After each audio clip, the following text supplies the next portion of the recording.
Hey everyone, Mark here. Really quickly, huge news today out of Hollywood, more specifically Marvel, who has come to an agreement with Sony about Peter Parker and Spider-Man.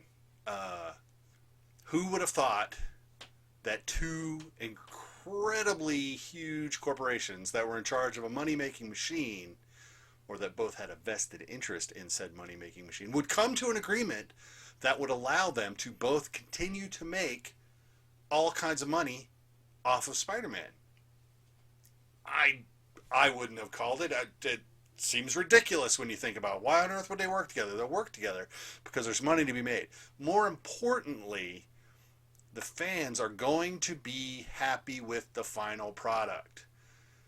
There is no doubt of this because fans have already proven that they like the collaboration. They like Tom Holland as Spider-Man, and so when we get our Spider-Man, the end of the Spider-Man Sony trilogy, we're going to be happy with it. We're also going to be pretty happy, depending on which way Marvel decides to take the Marvel Cinematic Universe. We'll probably be really happy with Spider-Man's part in that. Now, I for one am glad that this has come to pass because I said after Endgame that Spider-Man was the face of the Marvel Cinematic Universe going forward and not Captain Marvel.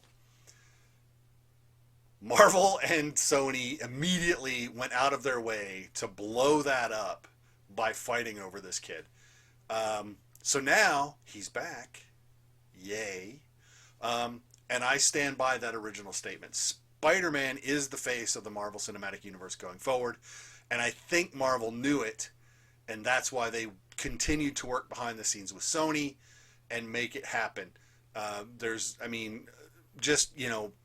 fact that the Spider-Man is a Marvel entity is a huge part of it. Marvel wants as many of their pieces as they can get, and they can't get him back, but they understand what he means in the larger Marvel Comics universe and how that translates into the cinematic universe. So I think Marvel really had a huge impetus to make this happen beyond simple money.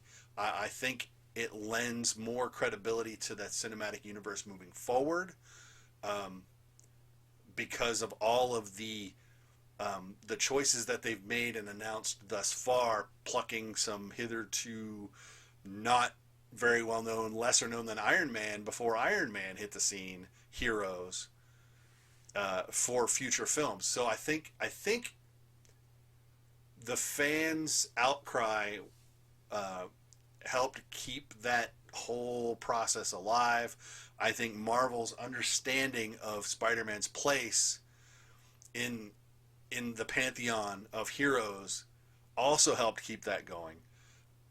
And I believe, I honestly, if you ask me today, sarcasm from earlier aside, I think money actually played the smallest part in this whole negotiation. Obviously, Disney and Marvel needed a larger slice of the pie than they had previous, but I don't think that was the end-all be-all.